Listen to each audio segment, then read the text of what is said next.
All right, what's up, folks? Welcome to Foreign and Domestic. It is good to be here. Good to see everyone out there jumping in so far. And Daniel, if you would, sir, get us started off right. You have a perfect picture scenery to do it. Oh, I pledge allegiance to the flag of the United States of America and to the republic for which it stands, one nation, under God, indivisible, with liberty and justice for all. Gentlemen, start your engines. Thank you, sir. Thank you, thank you, thank you. Alan, what's up, brother? Oh man, been a decent week, and looking forward to the shit show that we've got here before us. Here before us. So far, according to the listing by YouTube, the people we've got out in the side chat is Andy 79Z28, Bernie Sanchez, Big Al, Edward Petty, Fuzz Fork 8, Gunpowder Beauty, Keith Gregory, Reloading from the Hot Pot, Tactical Flood, Thoughts of an Old Soldier, and that YouTube auditor with our special greeting for you. Damn YouTube auditor. Jamie, what's going on, man? What you been up to? I went with CMA down to Angel City. I need you to. I never mind. I can send him an email. I got a picture for Gene, and I want him to see it. But I also talked to a guy from U.S. Law Shield, and I'm thinking about getting that insurance. Maybe we'll talk about that later on in the program. But great weekend. It was cool and blustery yesterday, but it's been an absolutely gorgeous day here in Georgia today. Thanks for having me, man. Always, man. Always good to have you. Val, what's going on, man?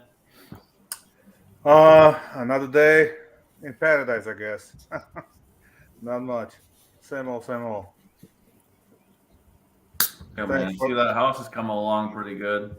Finally, after 4 weeks, house is up. Roofers are coming tomorrow, so yeah, it's gonna be a lot of progress next 2 weeks. I was working my butt off over there. It rained like hell. Last 2 weeks, we literally only worked 5 days.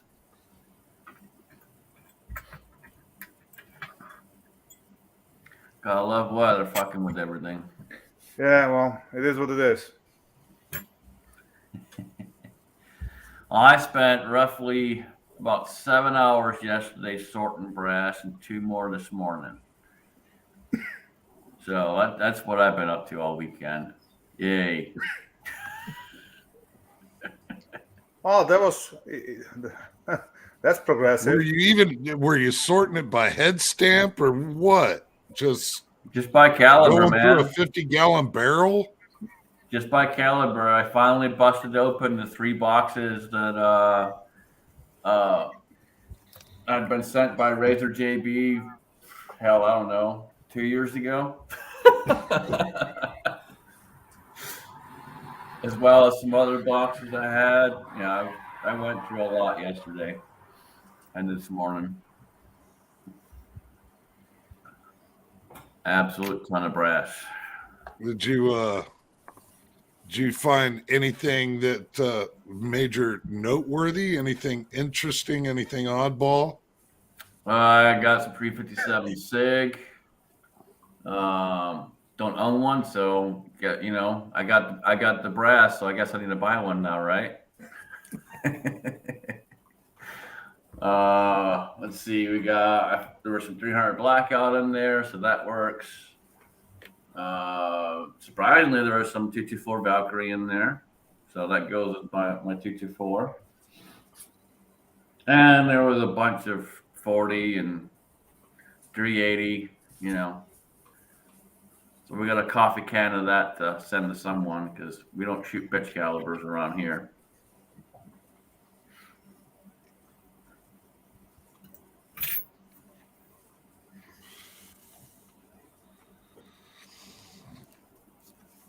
Well, this episode of Foreign and Domestic not brought to you by Body Armor Edge. Buy one, get one free. Body Armor Edge.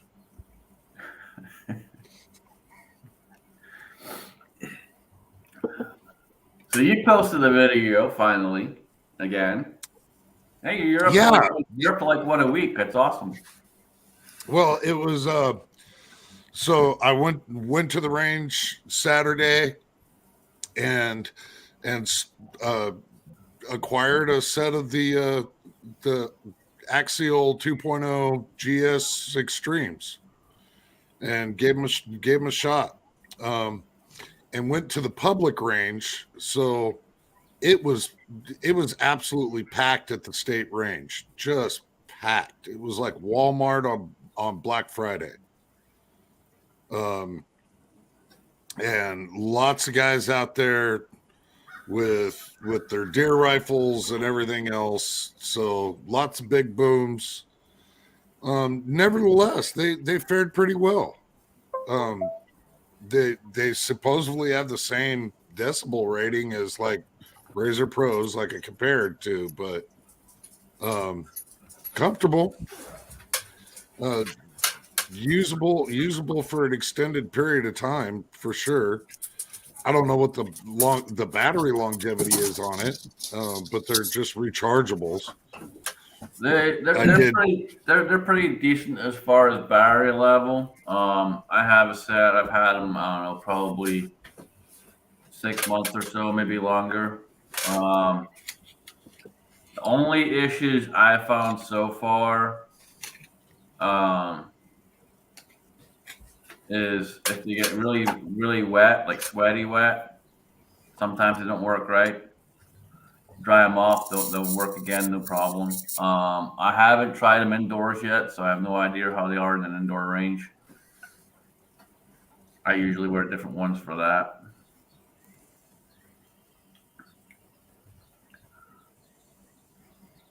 I had a visitor at my house. Bear. That'd be a dead visitor at my house. And guess what we found? It was like 11 o'clock at night when the motion came on. And guess what me and my wife instantly did? Hell no, she ran on the deck because she wanted to see it, and I ran it out of the garage because I wanted to see it. Poor Bear was scared. You should have just gone out there with your Bowie knife and gotten yourself some burgers. Why? I'll leave it alone. Oh, they're delicious. Yeah. Oh. No, not what I've heard, but go ahead. Why don't you just go out there and do a Davy Crockett on it, you know? Just go in there with your Bowie knife and grin it to death. Why you just want to kill everything? You know? I eat it. Dude, that's food. I don't need the food. I'm okay. You're gonna rich. Let him go about his business. He You're didn't rich. do anything bad to me. Plus, I don't think you can kill bear around here. Even if it's a nuisance, then you gotta call the DEPC or whatever the hell. They're gonna come and trap it and move it. Unless it's like he's really breaking into the house, or let's say outside he's attacking my dog or something like that. Other than that, I don't think you can kill it unless there's a season or whatever the hell. I know that it's those things are kind of protected. Well, yeah. You call them afterwards and you say, "Hey, it was attacking my dog." Oh, maybe I'll throw wife in there and say he was attacking wife too. Accidentally shot them both. Rub a bunch of fish on your wife and push her out the door.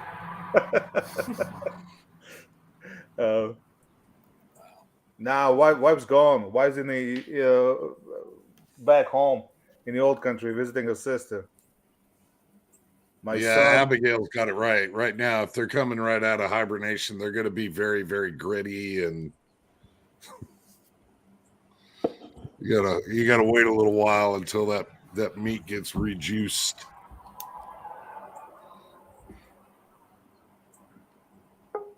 No, I ain't killing nothing unless I'm freaking really, really hungry. I shot a deer on the side of the road because legs were broken and I couldn't sleep for a week. It Why? You doesn't did take that deer no a week favor. to gut a deer. Daniel's got a video on his channel, shows you how to do it. Put that deer out of its misery. You did him a big favor. Yeah, I know about that. Still, didn't feel right. That's about the only living thing I ever killed, other than a couple of rats. Kingpin, have you ever eaten bear? No, sir, not wittingly. Not willingly. So unwillingly you have? No, wittingly. Like if somebody snuck some bear meat into some meatloaf one day and I didn't know about it, that was possible. But I'd say it's a pretty much 100% guarantee that I have not eaten bear. Put hair on your chest. I got plenty of hair on my chest. If you tell Well- you to put the hair on my head, then maybe. Well, you're a Sasquatch.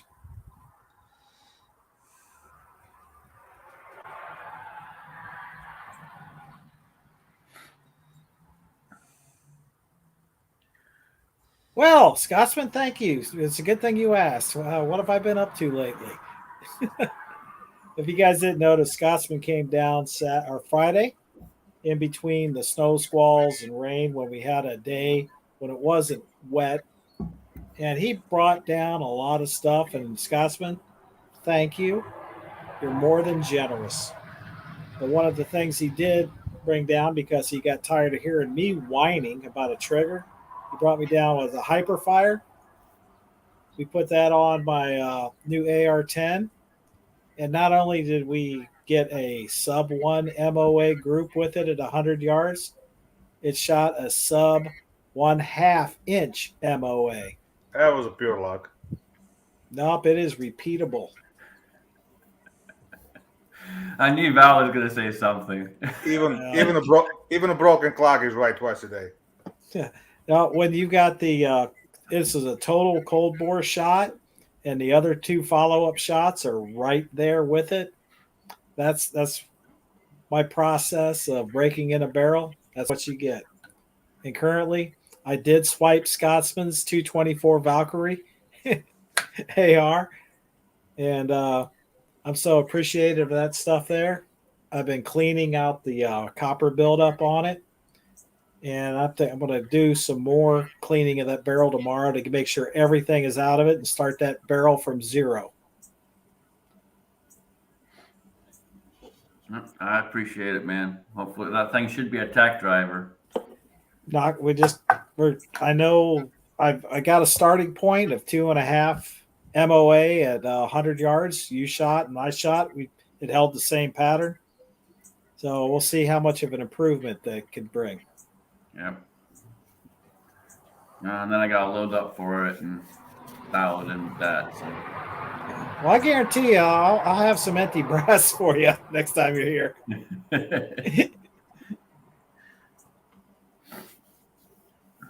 So you shot the AR-10 anymore, or did you?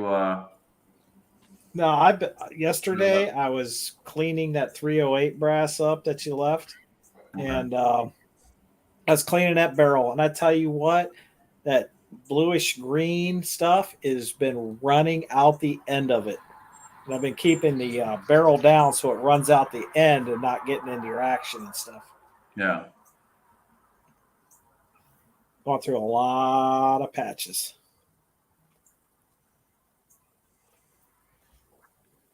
Speaking of patches, you guys ever use those squeegees? Remington makes it's like a rubber squeegee, and I love them for pistols. They don't really work that good for rifle. It's got a. Let me go grab it. Hmm.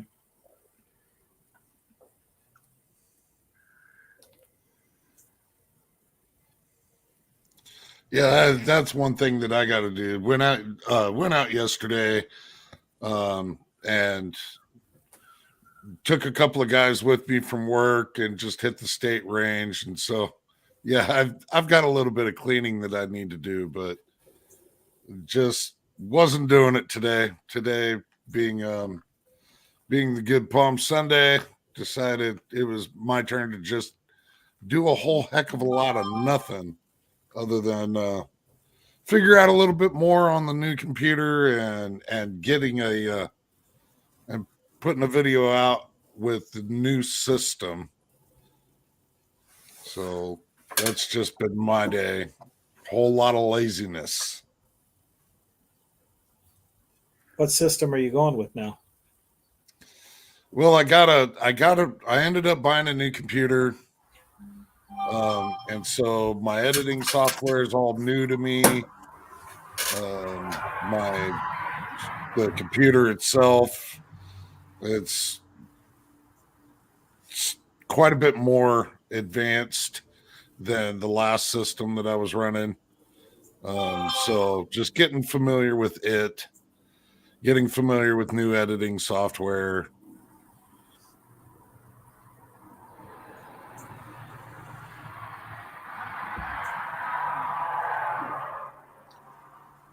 Yeah, I got But to did figure have a out. great time at the range. Did have a great time at the range. Awesome. What you all take with you? The Shadow 2, the 320 AGX Pro, the 365 XL, the Black Rifle. One of the guys that I work with brought out his 6.5 Creedmoor and his 338 Lapua. No. Just a couple of 45s, took the 10 out. Yep. Had everything from a 22 benchmark to some 10 millimeters. And yeah, it was a good time. Good time.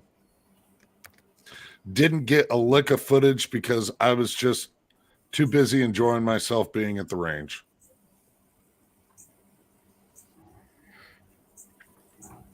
I need to Always do good. that soon. Always good to get out and shoot, man. Always. And it's such beautiful weather right now. Not If here. I was got this thing he's talking about, I like it for the pistol. I just spray something in the barrel. Not that I clean it a lot. Couple of passes with a bronze brush, and then basically it's like a squeegee. You pull this through, clean it, pull this through, clean it, do 2 or 3 passes, you're done. This one probably I have to get a new one. Probably worn out, a little dirty, but I love this. No patch. I never use patches on my pistols. Pistols or pistol caliber carabines. Rifles, different story. so what do you spray in there before you run that thing down your barrel? No, I put like a ballista or something down the barrel, CLP, whatever I got. Let it sit for a bit. I take this off, put the bronze brush, run the bronze brush through the barrel 2-3 times, then put this on and just pull it through the barrel a couple of times. It's like a squeegee. It'll just get all the gunk out nicely. You pull it, you take a rag, you wipe it, pull it again, wipe it. Works pretty good. That's a fact insight for you. Good stuff. Absolutely, I've brother. never seen those, Val. I haven't seen those yet. Yeah, I picked them up somewhere. Remington makes them, I think. And I got it for 40, 45. I even have one for 2 to 3, but it doesn't really work that well because it's a long barrel. You can't really do that like that. But for the pistols, awesome.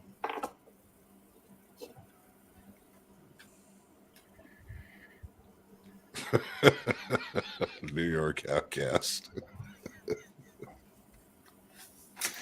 I'm sorry, but that is very true right there. Yeah. Well, it's a good thing. It's a good thing I'm not from New York. I just live here. So right now, if you left the state, you would say, I'm from Slovakia. Yeah, And they say, well, I mean, where are you now? I live in New York. Oh, so you came here from New York. Well, it depends where I go.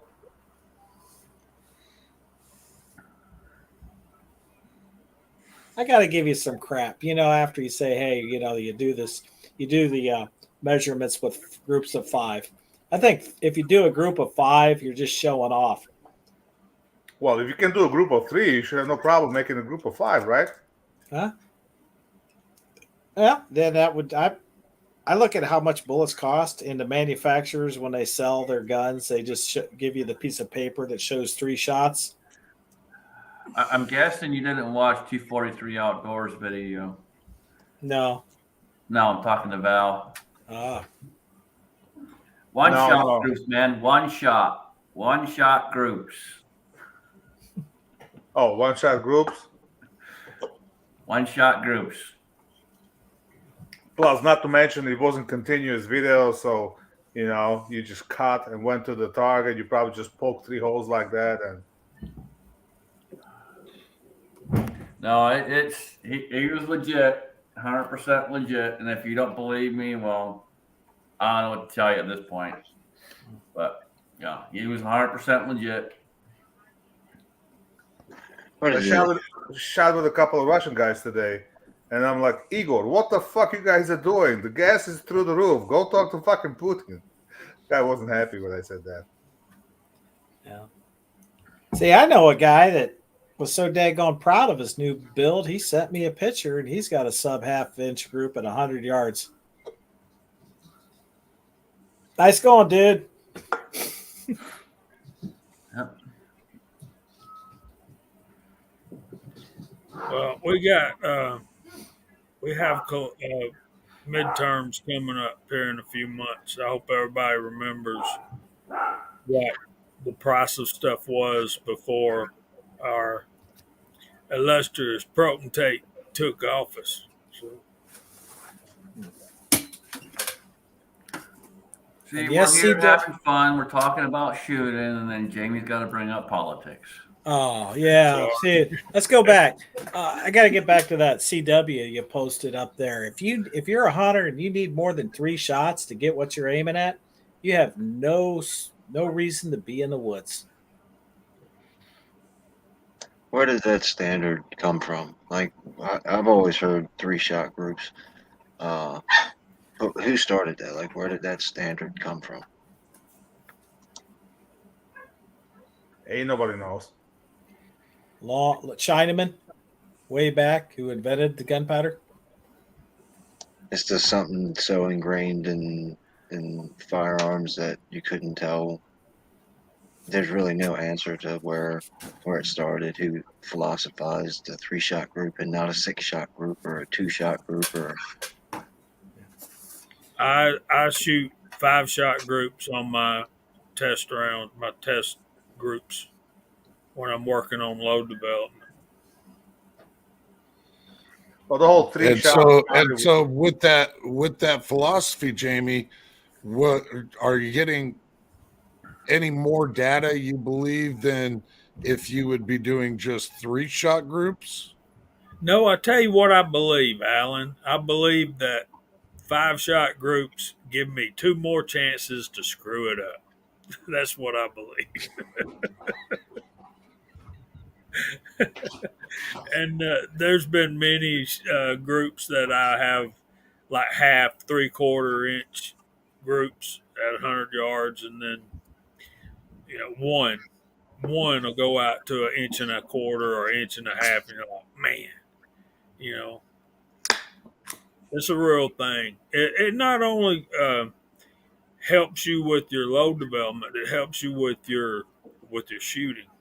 It really does, I think.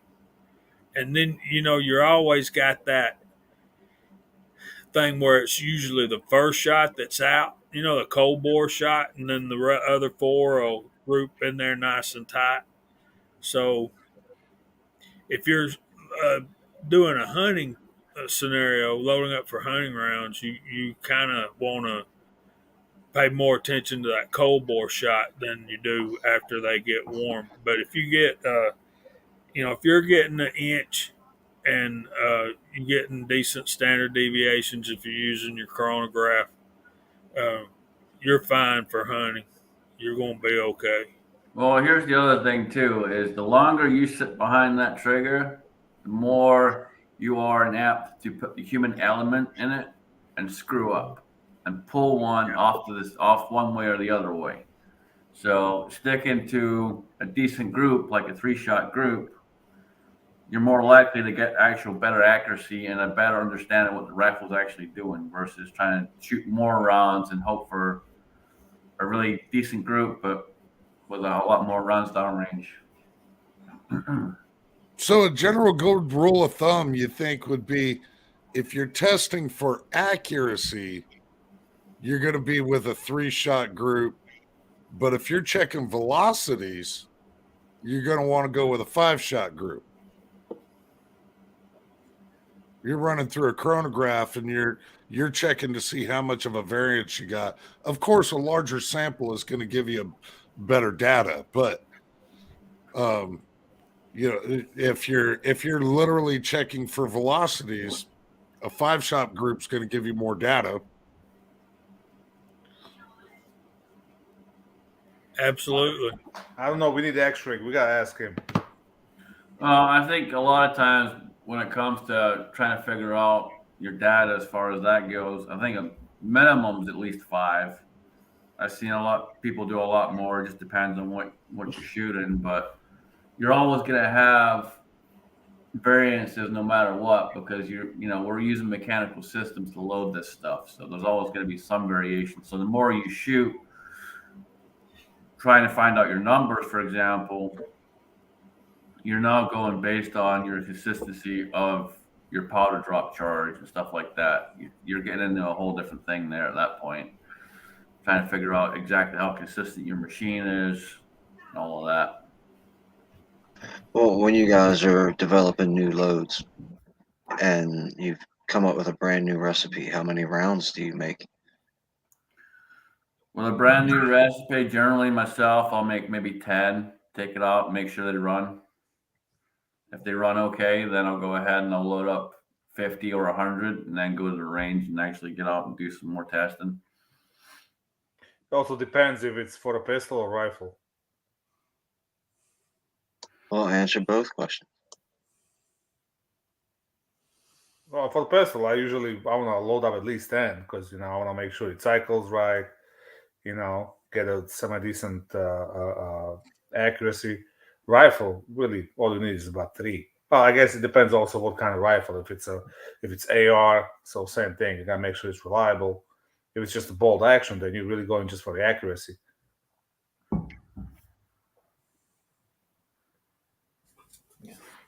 Usually, even for the pistol, I would load up 10 at certain. Let's say I'm loading 3 grains of tight glue, so I'll load up 10 with the 3 grains, and then I would load 5 and 5 with 3.1 and 3.2, just to see how it works.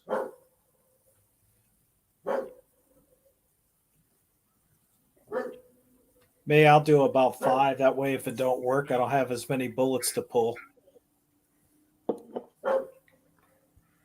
Well, if it's a completely new load, for let's say I don't shoot 10 millimeter a whole lot, and I'm gonna load 10 millimeter pistol, then yeah, I'll probably just do it like a 5.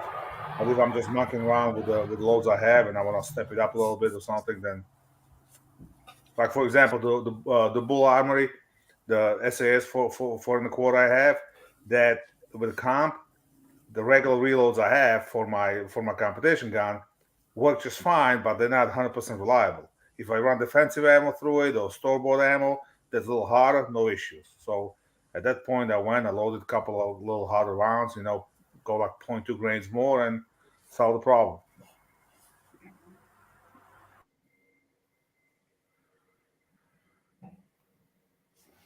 And one thing for you, Kingpin, since you're going to be getting into this, and is make sure you compare your data to a lot of different books before you start even loading a particular round.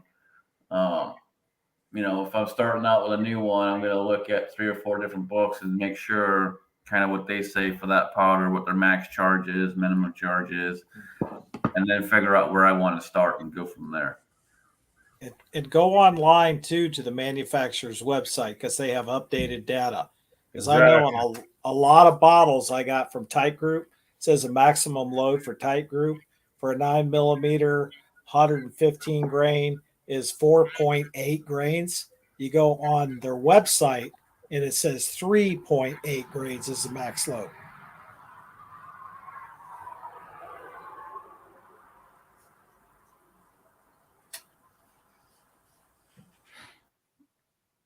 But you got to be careful with the online too, because for example, alien powder, their online is for some reason too hot. I follow their recipes and it comes up to maximum. So I usually scale from the experience. I scale that down at least 10%. You can always go up.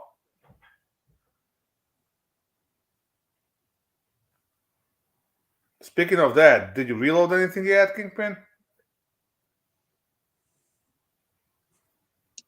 No, not yet.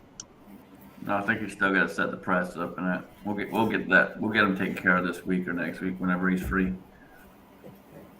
You got my number, Kingpin, too. So if you need help, just call me. Oh, believe me, I'm not shy about pestering everybody on the panel and in the chat and on Georgia Shooting Connection and everywhere else. So I'll be bugging you guys. Yeah, no problem. Yeah, and if you need it, Kingpin, I can make a video show you exactly how not to do it right. I think I already did one. That was good. And Kingpin, you can use this StreamYard and do a private chat where you can show them exactly what you're doing and they can tell you, no, don't do that. That's kind of my plan for setting the press up. Like whenever I can get with Scotsman, I figured we could just do that. Yep. Yeah, that was kind of what I was going to say. Is we'll do the video chat and get it set up. And I need you to show me how to use StreamYard because I got an idea coming up that I'll talk to you guys about some other time. Okay. Yeah, we can work on that. Well, Daniel, you're full of shit because I'm at the Hodgman website and it says maximum load for 115 is 4.8 grains of tight group. Hodgson makes tight group. Yeah. Well, 4 months ago it didn't say that. It said it was 3.8. Now it don't make sense because I'm using 3.2 with 147. So, you know. I'm just telling you what it said before. It said 4 months ago, it says 3.8. And on the bottle, it said 4.8. Hold on. Daniel, hold on. You're not shooting 115 grain. You usually shoot 124. I shoot 124 and 150. So the weight's going to be different. Yeah, 3.8 is probably for 124. That sounds more like it. Let me check it. Let's see what it says. I'm going to go grab a bottle. But back to the rifle thing, when you're doing load development for hunting is one thing. When doing load development to try to go out to 1,000 yards, that's a total different thing. And that's a thing that we've gotten involved in, a few of us, and it's fun, man. It's really fun, but you can't have too much data when you're doing stuff like that. So I always use 5-shot groups for developing loads to try to do that. Yeah, because what I found out for long distance, it's a consistency key. The standard deviation, the lower the better. That will get you there, you know. Because it doesn't matter if you can hit 1,000 yards once, you know. What matters if you can do it 3 times in a row. And if your standard deviations all over the place, I found it out with the RPR I had. Then you're like, you know, you hit it, then you're like 3 feet high, 3 feet low. Yep. And you can even do it with factory ammo. It's doable. Last time we went to Dead Zero, we walked out the 6.5 Creedmoor to the 1,000 yards with factory ammunition. Wasn't super accurate because it's factory ammo, but you know we got decent groups with it.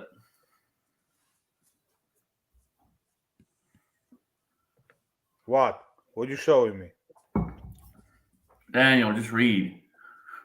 We can't see that. Not even if I blow you up, it's not going to show up that good. Yeah, 9mm Luger, charge 4.8 grain, 115 grain bullet. Yes, exactly. That's what the website says as well.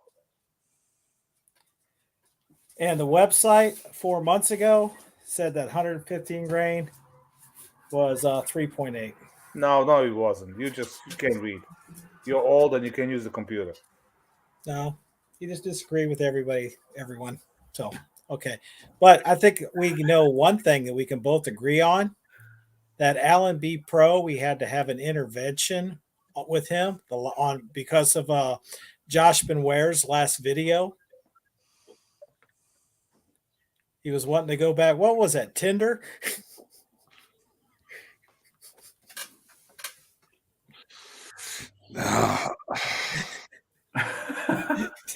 Daniel, don't try to change the subject, man. It ain't about you and Val. You're not about helping the community with their reloading. It's all about I'm right, you're wrong. That's that. Y'all gonna have to kiss and make up. Hey, listen, drama drives the views up. Look at the commercial. We have It's been drama saying queen. this. We've been saying this from the longest time. You two just need to go get a fucking room and get it over with. Hey, Ooh, we what got the hell am I to doing we got to give some life to your chat. We got to fill in that empty space. What the hell I'm gonna do in one room with that little old guy? What the heck is this? So this is the Hodgson's reloading sight, 9mm, 115 grain Hodgkins tight group using CCI 500 small primer. Starting load 3.9. Max group at 4.3.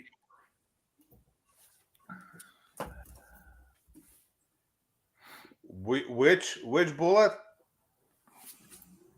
115 grain, he said.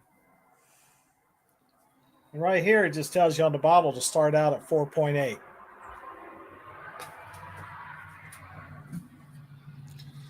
Now, no, sir, you need to reread that. It says that's the maximum charge reduced by 10% and work up. So The 4.8 biggest thing to being take from this, Kingpin, is don't pay attention to these two. 1.1. I'm trying to see. And we're going so on. we got a 115 grain SPR GDHP, and it starts at 4.5 with a max load of 4.8.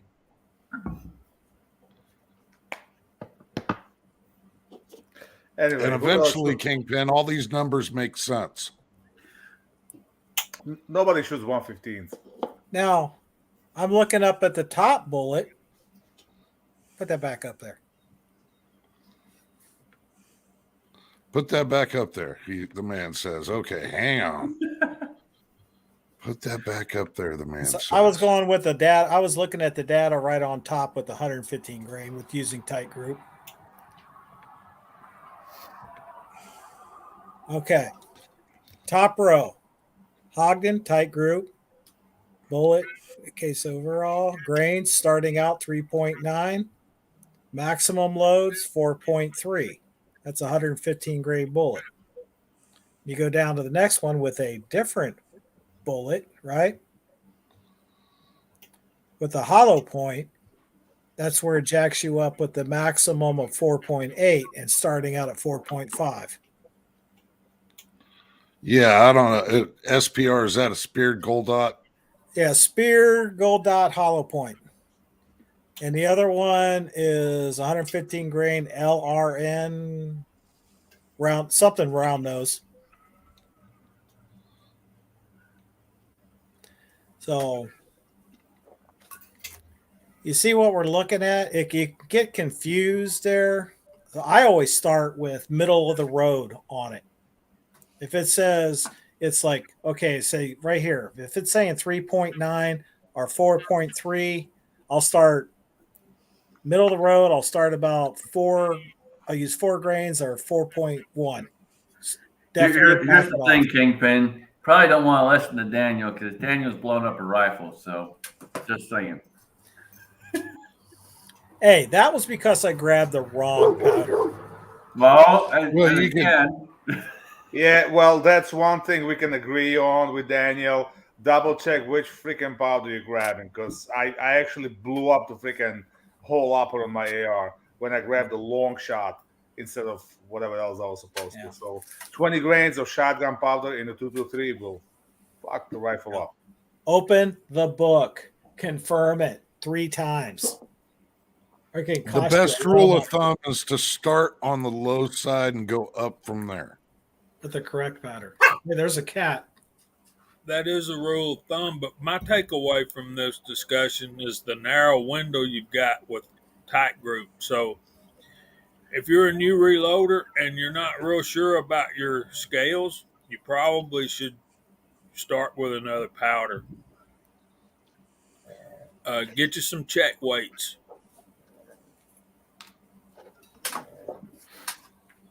Yeah, you kind of have a point there, because tight group is really easy to double charge or go over the limit. Because even 4.8 grains in a case of 9mm, it's not a lot of powder. I was also told by, H110. That is a weird powder there because, it's a good one for the blackout. But if you go low on your powder charge, it actually increases the pressure.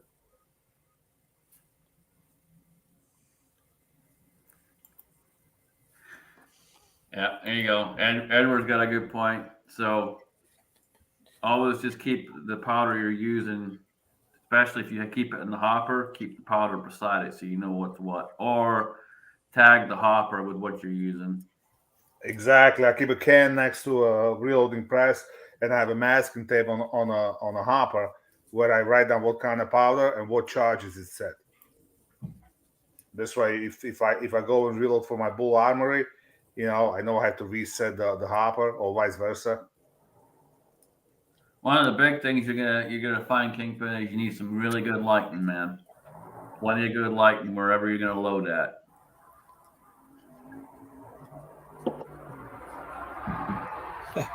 And my rifle, I lucked out. My rifle didn't get blowed up.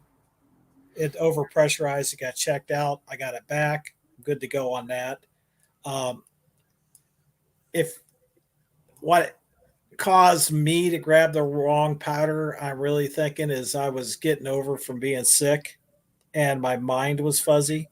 So do not, if you're sick or something like that under the weather, don't reload.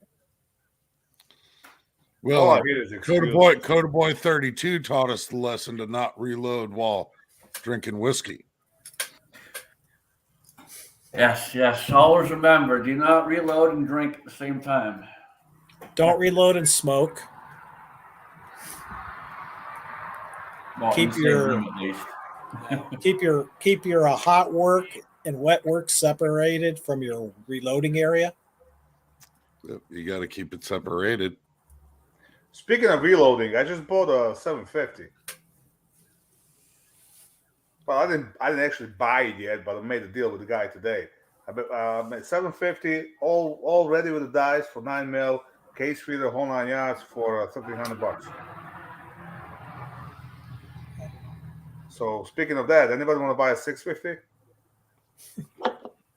You got a 750 for $350. It's like the guy For $1,300. Oh, 13. I was about to say, this thing's hotter. He's getting divorced. Well, I I know bought it for someone. $350. I don't care if it's hot. I know someone who wants a 650. How much you asking? I don't know. I don't know what they're worth, to be honest. It kind of came out of nowhere. The only reason why I even consider 750 is the priming system. I like it a little better. Well, and that's one thing I had thought about picking one up at some point, but I just haven't got there. Essentially, when I was at Chacho, I was looking at them. I didn't really see. The guy was explaining what they made upgrades and all that, but I didn't really see any of that being an issue. Really, priming system is the only thing, because once in the blue moon, that priming system goes down, and then it's a pain in the ass to get all the crap out. You gotta disassemble half the freaking press. Doesn't happen a lot, but it does.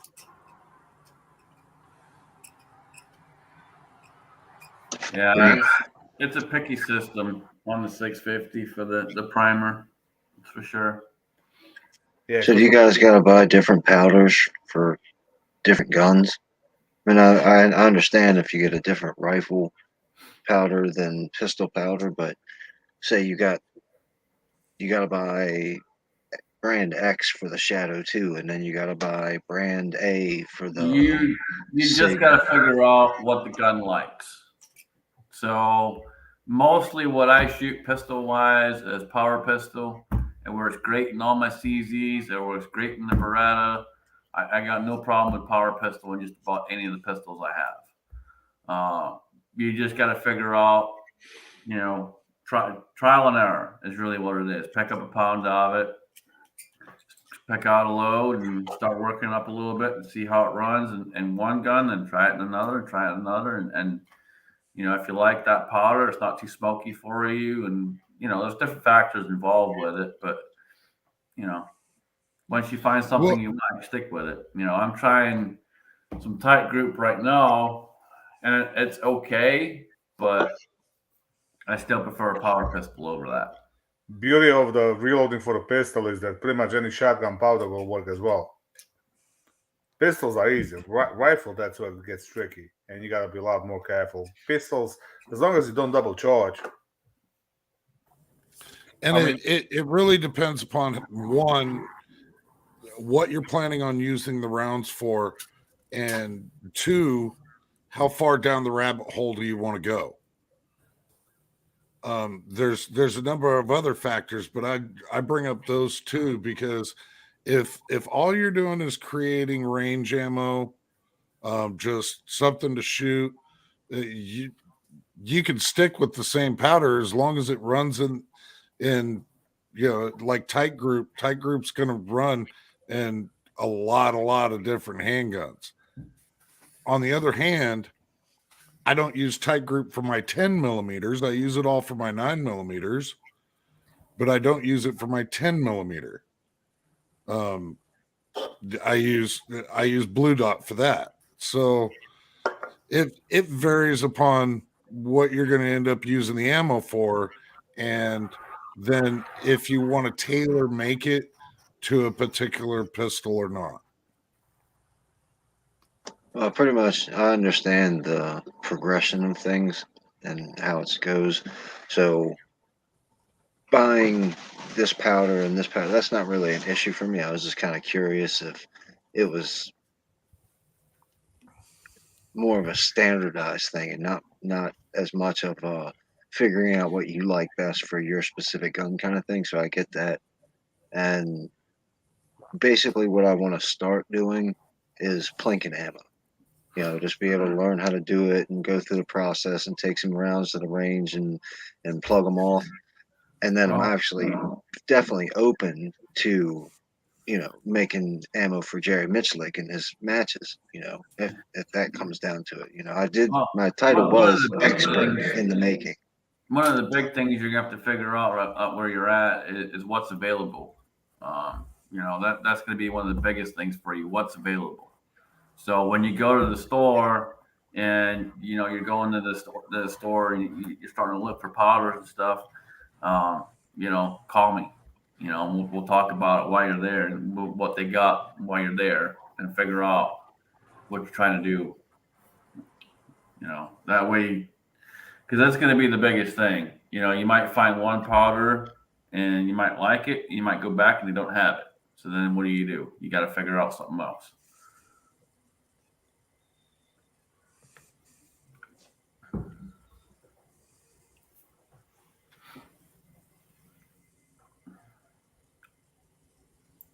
Yeah, I like 2400 for 44 mag. Works great.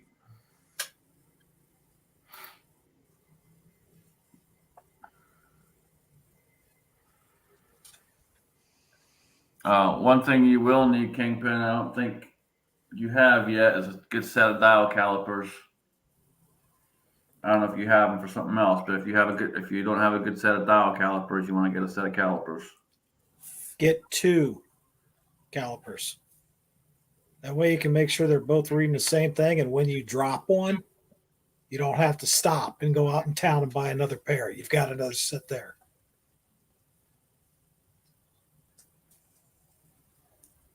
I broke 2 sets of calipers in 1 month. Yeah, but you can break an anvil. You just drop a set of calipers on the floor, especially if it's a cement floor, they're done.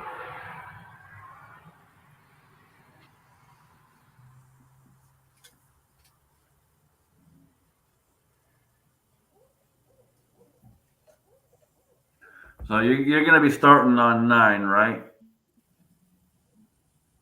Yes. Okay. So, I mean, you got quite a wide range of powders you can pick from and all of that good stuff. So it's not going to be too hard. It's just going to be what's available in your area.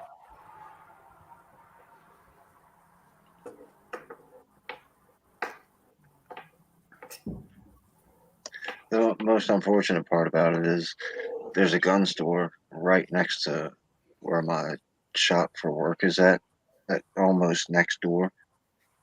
And I hate that place. But I know they sell a bunch of reloading supplies there though. So I'm gonna have to just swallow my pride and start going in there. At least to check stuff out. Go in there, see what they got.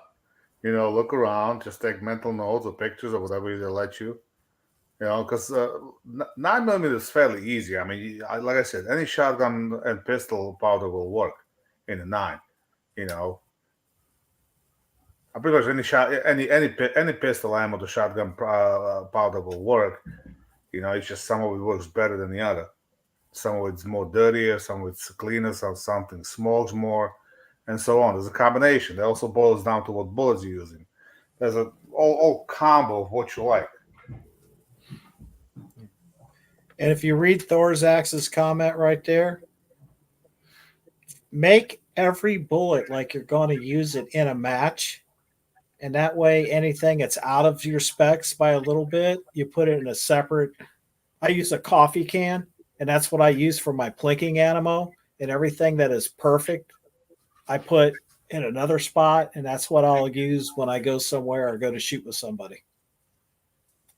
But make every round like it's going to be used in competition. Well, heck, just as an example, on the Hodgkin site,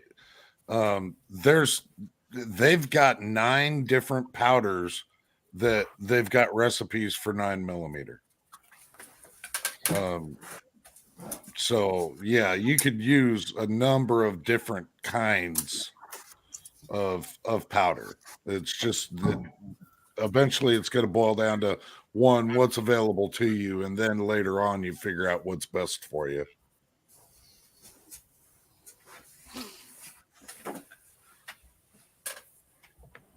Not only what's available to you, what can you continue to get? Once you've got that load dialed in and you're really starting to like it, buy as big a container of that stuff as you can afford to buy and keep it.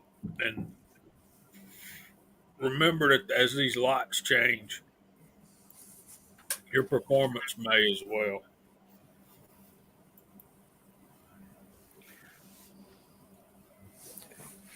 9 mm, my favorite powder is Tight Group and Clean Shot. Don't forget the Shooter's World powders, guys, because they work really well. I think my favorite 357 Magnum powder is the Shooter's World Heavy Pistol. And if you Yes. shoot for Magnum, you need to try that. So these Shooter's World powders they're good. They're good stuff. It's good working powders, and you can still get it a lot cheaper than several other things. And it's like Freedom says at 100%, man. Make sure you got a good notepad and make sure you're recording everything you're doing. So once you set a bullet and you got it set and it's working for you, make sure you got that all written down, overall length, powder, all that stuff.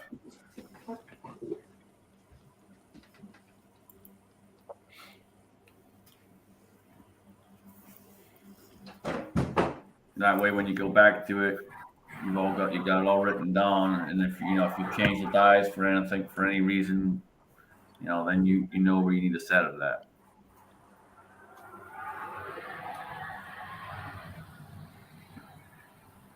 But having notes in all your stuff is key.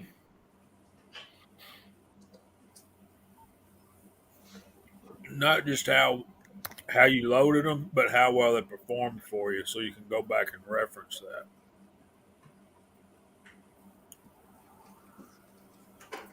Alaska Ballistics asked if anyone made primers. Didn't you make some primers there out of that stuff, Val? Yes, I did. Yes, I did, but it's a tedious process, and the primers are corrosive, so you gotta make sure you clean your gun afterwards. I'm telling you, I brought this up ever since I started hanging out with you guys in the religion chats. Making your own primers at home has got to become a thing. And I know every time I say that, you guys say it's not worth it. There's a hassle. There's this and that. It has to become a thing. It has to. I'm And sure. what if you are the man that revolutionizes making primers at home? What if you figure out how to stop it from being corrosive and being such a pain in the butt? I'm telling you, if we continue to work on it, you making them in your garage, Daniel giving it a shot, in 10 years, people will be reloading and making their own primers on a regular basis. There's too much thing involved. I'm too dumb for it, to be honest. There's too much chemistry. There's it took a while to figure all that out, and that's why the whole even making a machine that would actually make the primers in your home, in your garage, would be too expensive. No, but somebody could do it. Or I'm just talking about reusing once fired primers. Yeah. But you have to understand, basically, if you take the once fired primer, you have the anvil. You have to remove the anvil really carefully. Then you have to flatten the base where it needs to be. Then you have to get the actual priming compound in it. Then you have to put the anvil back in. So and you're talking working with the jewelry size tools. So Yeah, making an actual machine will be so expensive that paying $120 for 1,000 primers would seem not that bad actually. yeah. The I mean, I reason get I it. I get the it. re- Having a machine that more than one person could sit in, and somehow it could gain enough speed to manually lift itself off the ground and travel across far distances in half the rate of time. We're never going to land on Mars either. So well, I'm not saying it's not doable, but coming up with the planes and coming up with the freaking cars is a different story because a lot more people wanted that. There's not enough Well, there's freeloaders willing to. that's not true. I mean, there's a lot of people that want primers, so you can't tell me that there's no way it's not possible because there's a ton of people looking for primers that want primers. So I mean, if they put the time in, they put the work in, yeah, it's a possibility. Like, everything is a possibility. Look at Elon Musk. I look at making primers like this. The reason why I wanted to make sure I knew how to cast bullets. If you can't get something anymore and you need it, it's a good skill to already know how to do. Okay, And, what you and gonna then do you if you can be can't able get the to- powder anymore? You're gonna start mining your own minerals and making your own powder? I already know the formula. Well, you know formula. You know what to get all the shit for it, Well, you get it by the bag. and testing and everything. It's just certain things you can do to a certain extent. It's called And making black powder. If you don't ever try, you're never gonna get anywhere. well, I did try. Did any of you motherfuckers try? So don't give me that shit. At least I tried and I succeeded. I still have the We're not compound in giving my you shit garage. for that. We're saying what Kingpin's saying is if more people tried it and more people got out and tried to do stuff like that, we might actually someone may have an epiphany and come up with a better way. Oh, okay. It's like trying to understand a woman, right? basically, yeah, there's going to be a big list of you're doing it wrong. And then one point in time, somebody's going to say you're doing it wrong because they're jerks and you actually did it right and it worked. No, But you're there's right. going to be a long list of you're doing it wrong, idiot, and you're wasting your time. But I'm telling you, people are going to figure out in the next 10 years how to reload their own primers on a less harassment basis. Yeah. Yeah. And Val, what you said about, the whole thing about the women thing, my wife told me the other day that I need to get a little bit more in touch with my feminine side. So I went out and I wrecked the car and I had a bad dream and I didn't talk to her all day. Hey, listen, it's like this, okay? Jamie was riding his Harley one day, right? And all of a sudden the sky opened and God talks to him. He goes, Jamie, you're such a good parent, you're such a good husband. I'm gonna grant you one wish. Just ask whatever you want. And Jamie says, well, I really love this Harley. I want to be able to ride this motorcycle all the way to Hawaii. So build me a bridge all the way to Hawaii. So the guy thinks for a second. He goes, "Well, I can do that, but think about all the natural resources I have to deplete just to grant you this wish. Just please ask for something else." So Jamie thinks for a second. He goes, "Well, dear God, how about you help me understand a woman? Why she cries when she's supposed to laugh? Why she laughs when she's supposed to cry? And like what's going on in their heads?" So the guy thinks for a second, and he goes, "Jamie, how many lanes you want on that bridge?" Just two. So reloading crimes is probably something like that. So, and it ain't gonna happen in 10 years. I trust me. I'm not talking about a massive scale where you're going to be reloading 10,000 primers on a Dillon 850 automatic. I'm talking about you're going to be able to take 50 to 100 primers and sit there at your desk and turn on a live stream and just whack away at the 100 primers and reuse them for maybe at best a second time. Oh, you can do that now. If you watch the video of how I did it, that's basically you can probably do 100 primers in an hour. That's my point. Somebody's going to watch your video and say, you're an idiot, you're doing it wrong. And then they're going to go make a video and show you all the mistakes you made. And then somebody's going to call them an idiot and tell them they're doing it wrong. And they're going to come along and make a video. And eventually it's going to be less of a hassle. And people are going to start doing it. Or you're going to pay $500 for 1,000 primers. I'm still waiting for somebody doing that second video. I did the first one. I've watched I get your point, Kingpin. I'm not trying to, but I get your point. I know what you're talking about. I understand that, but there's also man has to know his limitations. Think about this: the original cartridges had wool, like lamb skin and paper, and now we use brass casings. Now you're casting your own bullets. It's not out of the realm of possibility to make your own powder. All these things that were impossible. Sorry, Alan, go ahead. Even the industry is always trying to advance. Now we've got polymer projectiles and all these space age coatings that they're putting on different projectiles, and they're constantly evolving the different powders. The industry itself does it by itself, but the small guy in his garage that makes just one little tweak to something and then puts it out there, the next guy goes, yeah, you did something there, but I wonder what happens if I tweak this part of it. And eventually, we come up with something that's a lot easier. And to your point, Bald, yeah, a man does have to know his limitations. But if you think about it, if Elmer Keith had stopped and hadn't gone to Smith & Wesson over and over again and pushed the limits, we wouldn't have some of the finest firearms we got. Yeah. We wouldn't have some of the cartridges we have. So you got to keep pushing and driving, and eventually someone's going to end up coming up with a better way. But isn't this why we reload? Edison, it took Edison almost 200 tries to make a light bulb. So I get what Kingpin's saying, but I posted a link in the side chat for a guy named the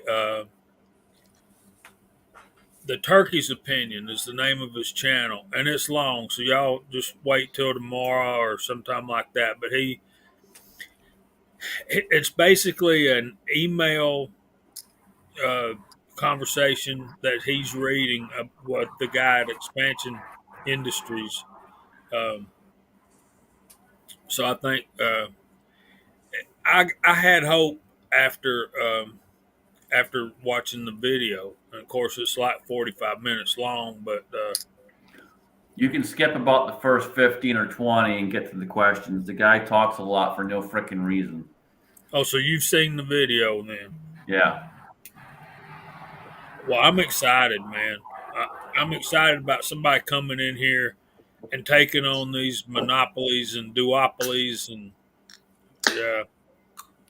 Basically, all the primers are being made by Olin and that group that has Remington, CCI, Blazer, all them Freedom Group. So yeah,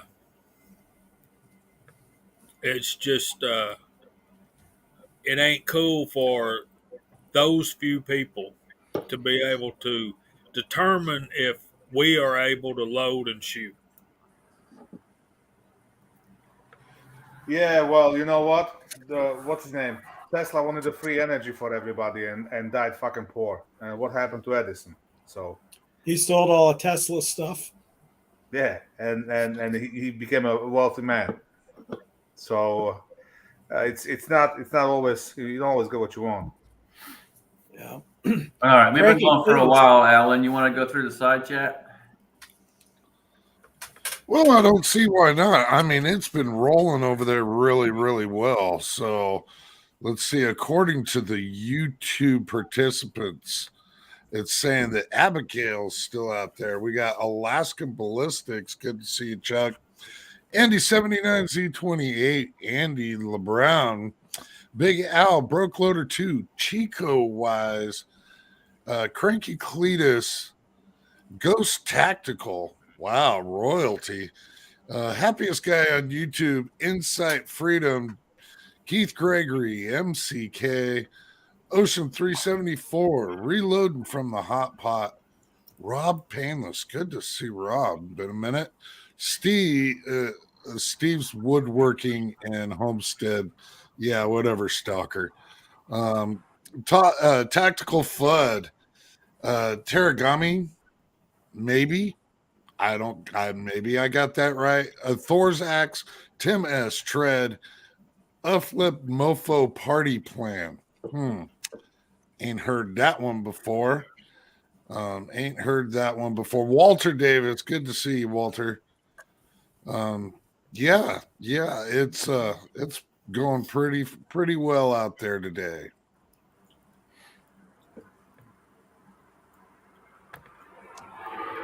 Thank you all for coming in here on our little shit show discussionary. We got some of my favorite people out there in that side chat. We got Big Al, MCK, Chico Wise, Insight, Freedom, CW's out there, Ocean. Now, what about Elon Musk buying 10% of Twitter and becoming member of the board? Think something will change?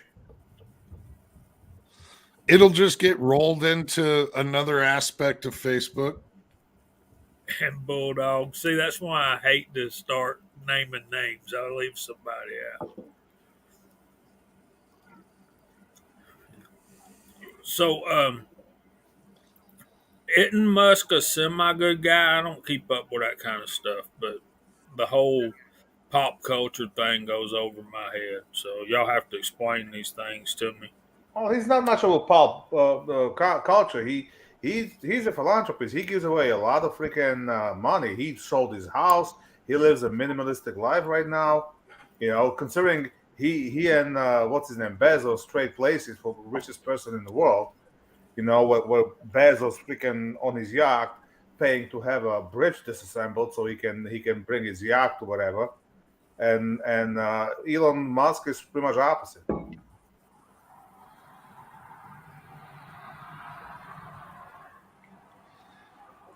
Yeah, that's what I was thinking, Rob. more than 10%. At this Yeah, point, but he is the majority share owner. yeah, I don't think he's a majority shareholder. At 73%, he would pretty much make the decisions.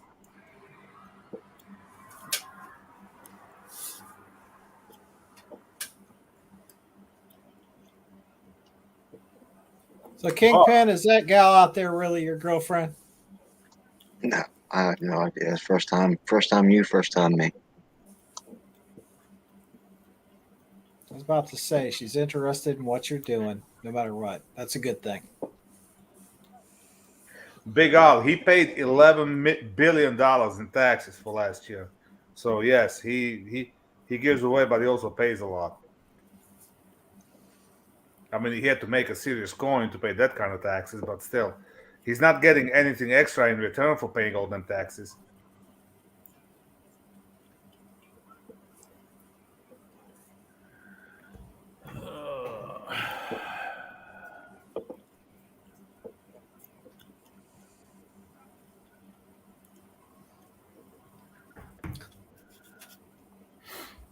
Is it you, Jamie? It's probably Daniel. No, I got one wife. One honey-do list is enough for me.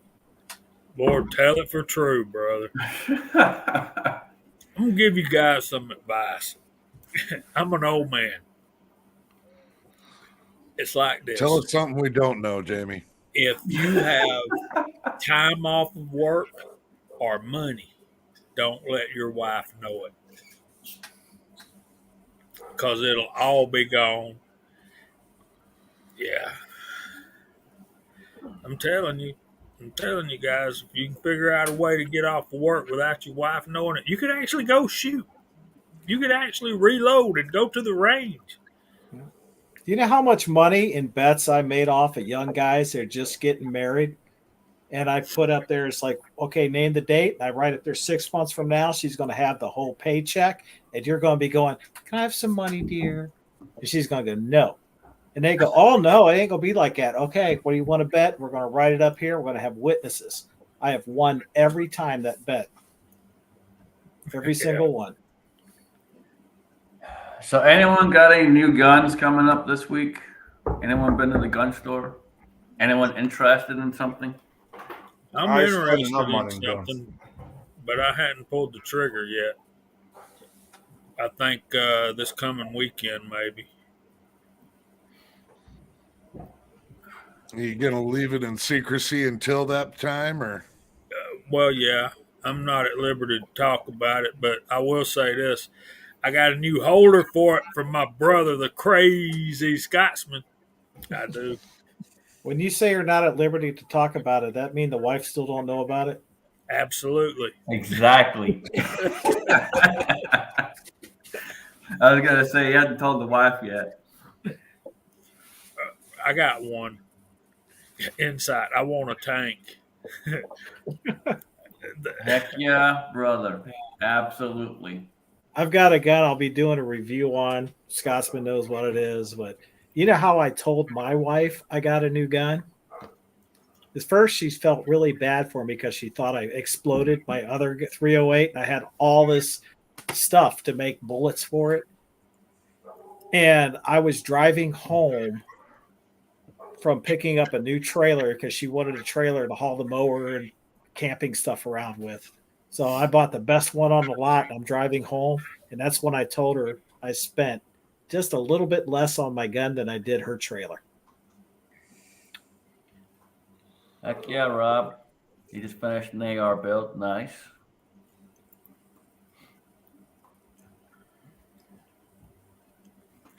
I'm still waiting on the muzzle brake coming in. Still have not heard anything back from what machine. Far out. All right, so I got one for you. This couple been together for 6-7 years, and they start planning their wedding. And before the wedding date gets there, they're running around somewhere and have a car accident and die. They get up to heaven and waiting on St. Peter to come out, and they start talking. So, well, maybe we can get married up here. And so finally, St. Peter comes out, and the guy asks him, says, so we've been engaged for quite a while. So, you think we can get married up here? And he says, I don't know. Wait a minute. I'll be back. So he's gone and he's gone and he's gone. Finally, about 3 weeks later, he comes back and he says, well, good news. You can get married up here. We can get you married up here. And meanwhile, they've been discussing amongst themselves. So the lady asked St. Peter, says, well, what if it don't work out? Can we get a divorce up here? St. Peter looks and says, it took me 3 weeks to find a preacher up here. Now you want to find me to find a lawyer?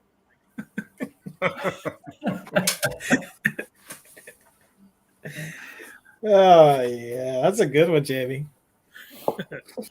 You could tell that at church as long as your pastor didn't hear you telling it. Oh, our pastor would tell that.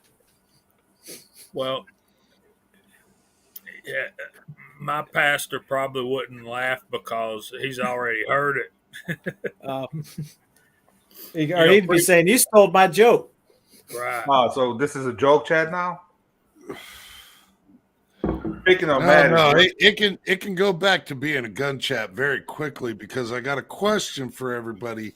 Has anybody picked up a Kimber R7 Mako? You can also mix up the gun chat and the joke chat and say, people actually buy Glocks. I mean, that's really, really funny. There is no cussing on this chat. That's just depressing. I didn't know there were so many mentally ill people out there. I'll be back. I got to take a break after that. I'm just too upset. No, so the other day I seen an R7 Mako out in the wild, a couple of them actually. They sell them with an optic and without an optic. It's a 12 round compact, subcompact, polymer framed. You can't get them with a 15 round. Unfortunately, Val can't. And extended magazine, but I pulled one of these things out of the case and was just like, okay, I've never seen one of these things in the wild, never felt it. And yeah, I can almost understand reloading from the hot pot. Local refused to get them in. I don't see what Kimber was trying to do here. It doesn't do anything that any other pistol is going to end up doing. They brag on the trigger, but the triggers on these things just felt, for a lack of other terminology, Glockish. They were really gritty and clunky and Can you share screen with us and show it to us, or you want me to look it up? I'm looking it up. It's a butt ugly gun. Well, here's the thing, man. Kimber hasn't been good in a long time. It's not exactly true. I mean, Kimber's 1911s are still fairly good, tight. They do a lot of custom guns, custom 1911s. That's what they're known for. And they branch into the other shit. They have a horrible reputation in the striker-fired guns. I had that Kimber 9mm, that little tiny whatever the hell it was. That thing was a piece of shit, unreliable. I wound up selling it. So, but the 1911s they make, they tight. They need a breaking period. But once they run, they run. No, see, Kimber changed a lot of things, and a lot of it used to be hand done, hand fitted, all of that, and they switched out to a lot of machinery, and it's never been the same since.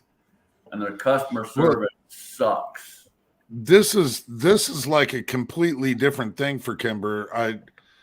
I want to say that it came out towards the tail end of last year. Where they're pushing towards getting into the the polymer framed market. Really, This I don't know. Looks to me they would have competed with the 365. That's likely a very valid point. That shouldn't be hard because the 365 is trash. Fuck you. 365 is the fucking best carry gun out there. Right Oh, after whatever. Power. The bass carry guns, whatever you shoot well.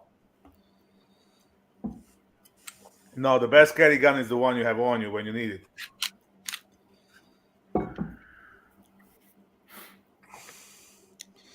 Well, no, the 365s aren't all that bad. I've done fairly well with the one that I acquired. Of course, I waited. I never pick up the freshest, newest thing. I waited for a little bit before picking one up. But this R7 Mako, I'm not seeing anything special about it. I'm really not. Other than people are people that are extreme Kimber fans, yeah, they might love it simply because it has Kimber written on the side of it. They got an Kimber's actually MSR. made. They Kimber's got an actually made about MSRP an on hour this away thing yet? from me. I was gonna try to see if I can get maybe a factory tour once all that COVID bullshit is over. Because I did talk to the guys that called. I shot once with the VP of marketing or something, and he goes, "Yeah, once we over this pandemic shit, this was like on the beginning." He goes, "Yeah, give me a call. We can make something happen." Because they in Hartford about 2.5 hours from me, but Kimber's only about an hour south from where I live. Michael Ray, P365XL or P365XL Spectre? If you got extra money, Spectre. If you don't, stick with the XL. I mean, the Spectre comp is not worth extra $600. I mean, in reality, it's worth maybe $200 more. If they were to throw in at least maybe the Romeo Zero, okay, maybe $1,000. But as it sits, it's not worth. That comp doesn't do $600 worth of crap on a gun. So I said in my video a couple of times, if I shot the Spectre comp before I bought it, I would never bought it. I couldn't justify the money. So is the XL a little bigger than the standard P365? Yeah, it's got a longer grip and a 12 round standard capacity magazine.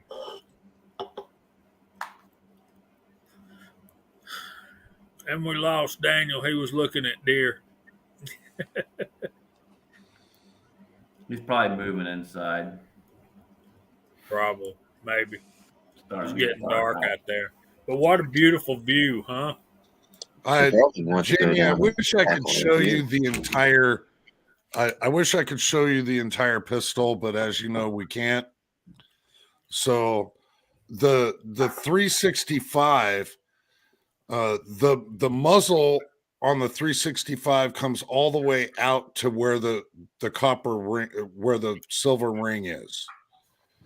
The standard 365 comes out to where the end of the frame is. So you basically get that much more length. You get a little bit more barrel. It's not a huge amount of difference, but it's a difference between what was it, a 3, oh, I can't remember the barrel lengths difference, but you get like an extra half inch of barrel, I think. Well, that probably equates to 1050 feet per second up to 1100 feet per second. If you look at it that way, a little more velocity. Yeah, that's the main differences between the 365 and the 365 XL.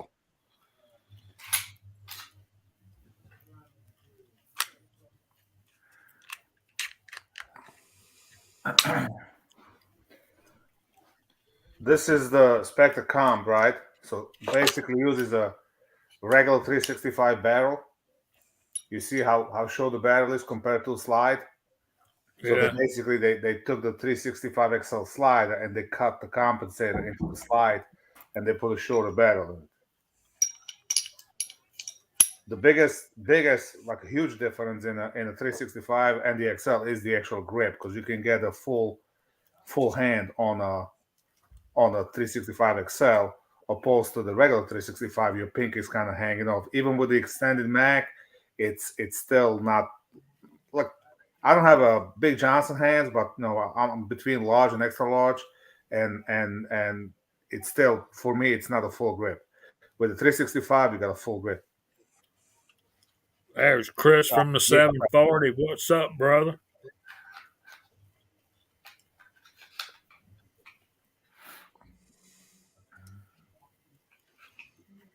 Michael Ray, he likes a Spectre grip. I got a feeling they're gonna eventually offer the Spectre grips, because it's nothing but the fancy stipple job. That's all it is. But like I said, the whole gun is nice, real cool. If you're into the being cool, then go spend the money. But if you're into being a practical, buy the XL and spend $600 on the ammo.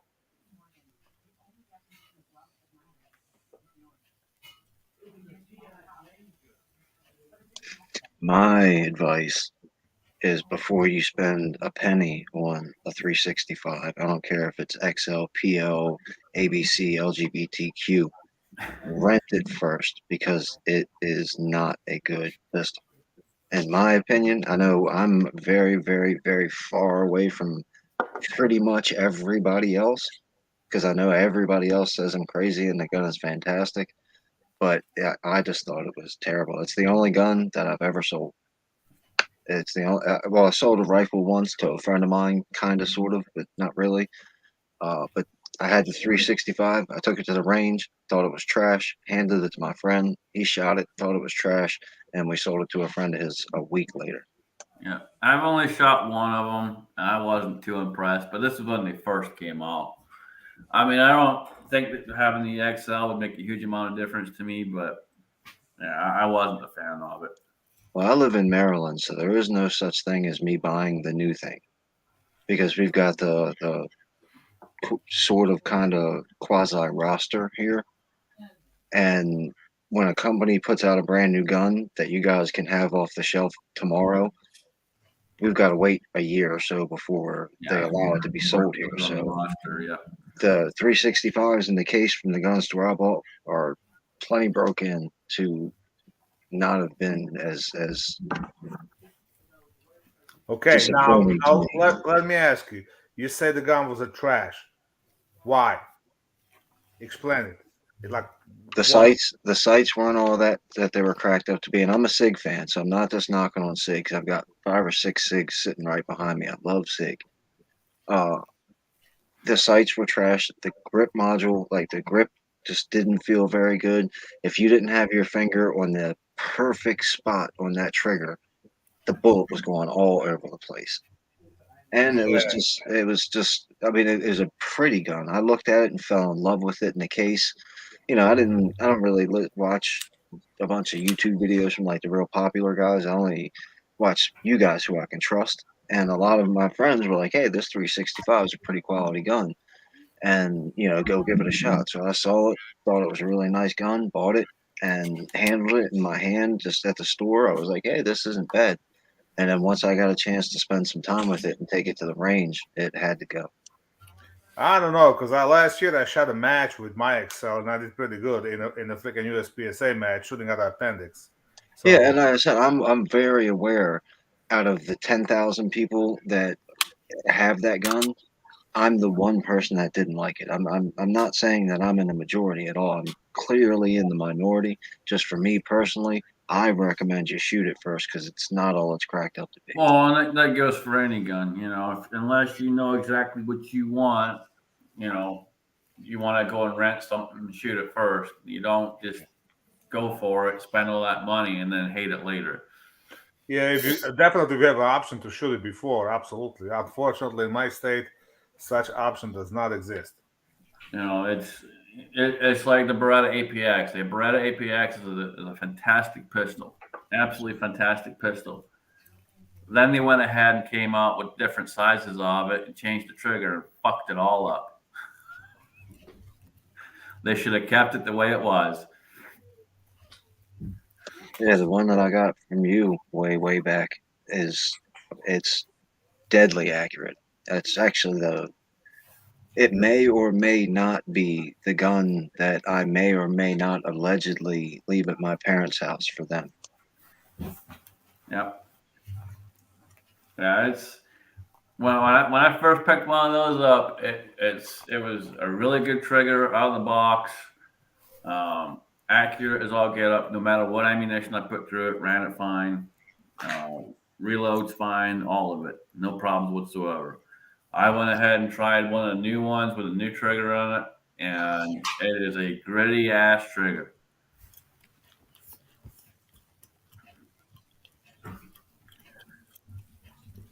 So, definitely depending on what you're looking at, if it's available to you in your state and that, get out there and shoot it first. I've always said that for many years. Get out there and shoot it first. Get to a range if you can. If they rent it, shoot it, or get with a buddy that has one and shoot it first. The Ruger stuff, Alan and I've talked about it before. He's a big fan of the EC9s and the LCs and like the little carry pistols from Ruger. My best friend from the gun range, painted his bathroom today, and he loves those guns. And I wouldn't have one.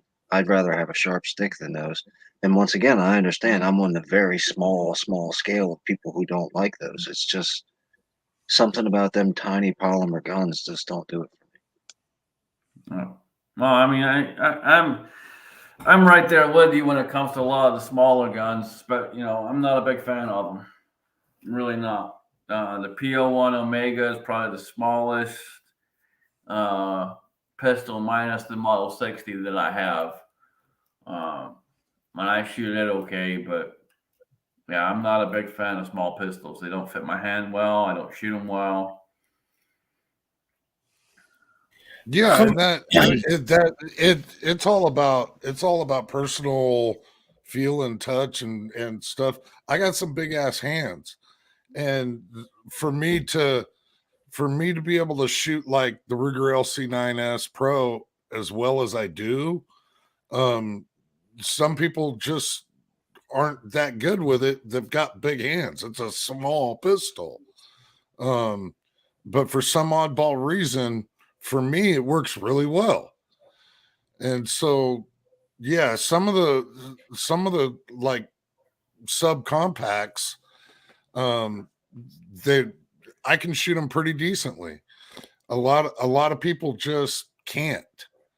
And as for that goes, I can still shoot big guns well, but sometimes not even as well as I can do like a micro compact.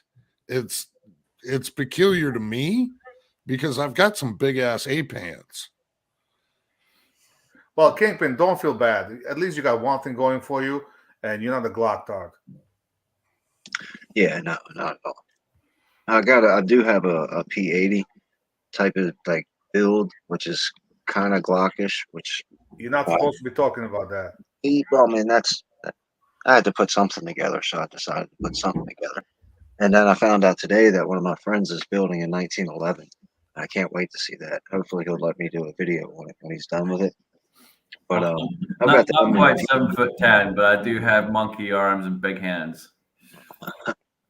I do have the M&P shield and compact, and that fits my hand fine and shoots fine, and it's in 40, even with a little snappiness. It's comfortable. I don't know. I'm just weird about stuff like that. That's my daily carry, Kingpin. I really like it.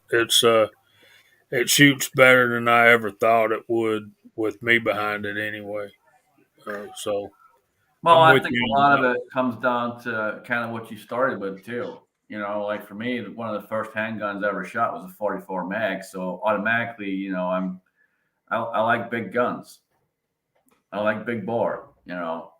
I think a lot of it comes down to kind of what you start with too. So Yeah, my first handgun period was my 586, and that's a long way from a 40 caliber shield.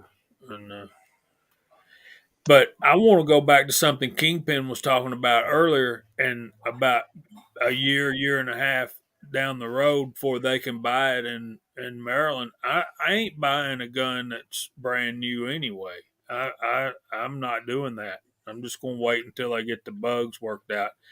I don't want to be SIG's guinea pigs or anybody else's test market. You know what I mean? They need to do their stuff before they release their guns.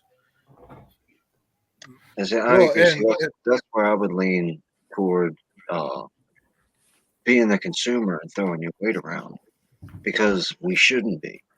And next time SIG puts out a gun and is like, "Oh, well, we forgot to put the trigger in it, so you guys got to figure that out. Oh, we didn't put a barrel in it, you guys got to figure that out."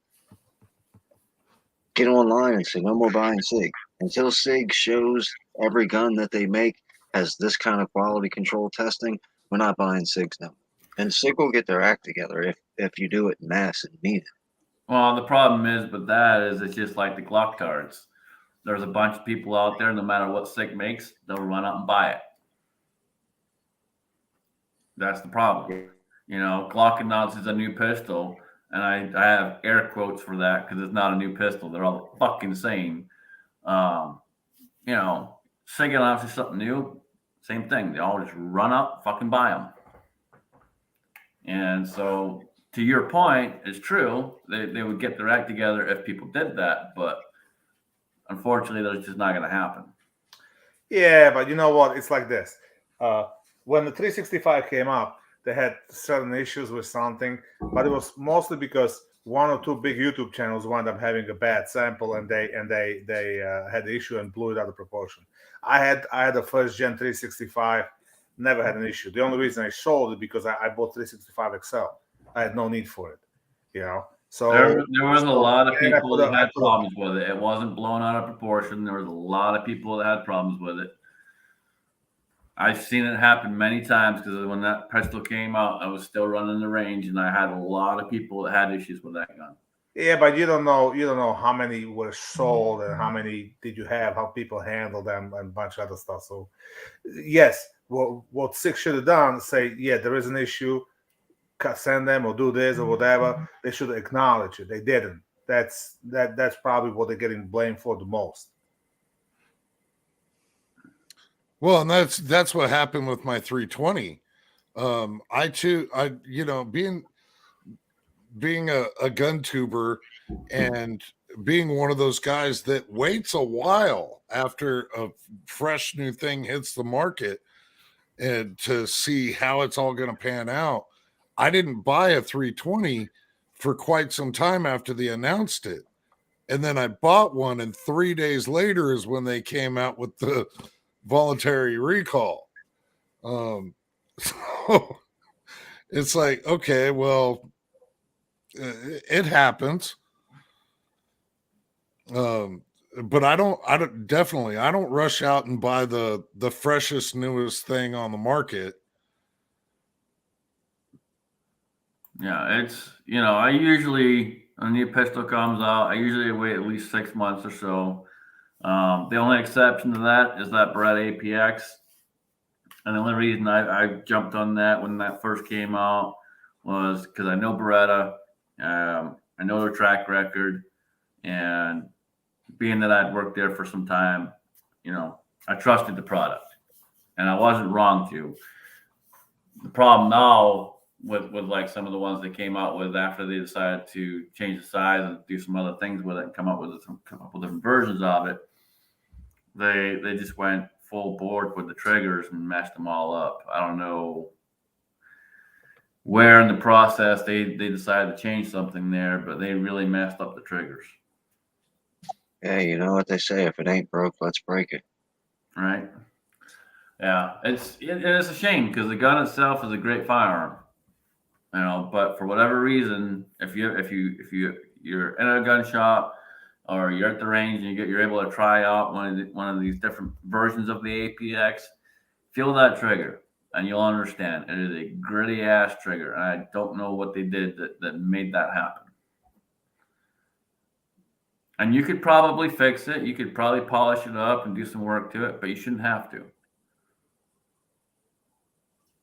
Yeah, that's what I'm saying. Like I get people who like to tinker and like to customize, and it's their thing, it's their hobby, it's their passion, whatever it is, firearms. So as soon as they buy a gun, they polish the feed ramps and do this and do all those kinds of tricks.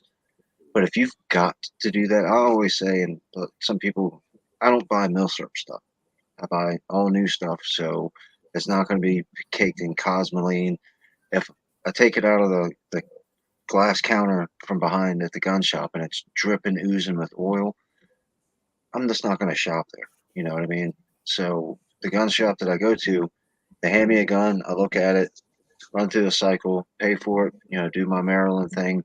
And if I've got the opportunity directly to the range, right from the gun shop to the range, and if I can't put rounds through it fresh out of the box, then there's a problem right there. I shouldn't have to go oil it up. I shouldn't have to take it apart and clean it. I shouldn't have to change the trigger. I shouldn't have to polish the feed ramps. I just paid $1,200 for a Shadow 2, and now I've got to rebuild the thing? No. I think we pay way too much for firearms, and these companies take advantage of people by putting out crappy stuff.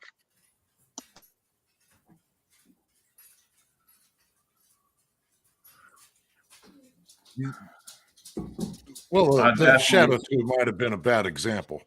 Well, Yeah, I was just saying, that's a bad example. I'm just talking about, like, you don't have to change anything on the Shadow. When Travis P11 did his Thursday chat, and the CZ Shadow 2 was, my thing was buy it, don't change anything, and just enjoy going to the range with it. And if you need to carry it, you can carry it too.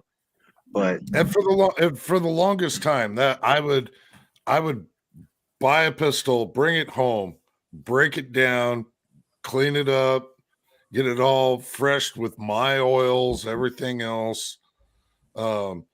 If I wasn't going to be able to go to the range immediately, I might even lock it back and leave it locked back for a week. And I've stopped that practice. Now it's okay. Well, this thing's coming straight out of the box and going right to the range. If it's got a little bit extra oil on it, because it's been sitting in a bag, and as I pulled it out of the box, okay, I'm all right with that. I'll wipe it off. But yeah, I don't give it like the practice that I used to do with it, where I'd buy a new pistol and completely break it down, clean everything, oil everything up the way that I want it done before I even think about taking it out. And don't let oil on a gun at a gun store turn you off on any gun, because some of these guns are coming from overseas. So they get put on a ship, shipped all the way across that big thing they call Atlantic or Pacific Ocean. And if they don't have that preservative on them, the salt air, it's going to cause corrosion. yeah, I mean, and that I is just understand. preventative. Yeah, I understand those kind. I was being like extra dramatic, like drip and nonsense kind of. And I know, like a lot of you guys that like the milsurp stuff, you have that cosmoline thing that you have to deal with. So, like I said, I don't buy those type of rifles, so I don't have to ever deal with whatever that chemical cosmoline is, or the grease or whatever it is. But if you enjoy taking the gun home and you can't go to the range for a week and you want to take it apart and clean it and oil it up, feel free. But the problem is, if you feel like you need to do that before you test fire it, then you bought the wrong gun. It goes back to the Glock thing, and I know it's become kind of a joke, but it's only a joke because it's real. You buy a Glock and change all the parts until it's good. That's nonsense. I didn't change anything on my Glock, but I don't like it. And I'm all for customizing and making your gun your own. So if you want to change all the parts, that's fine.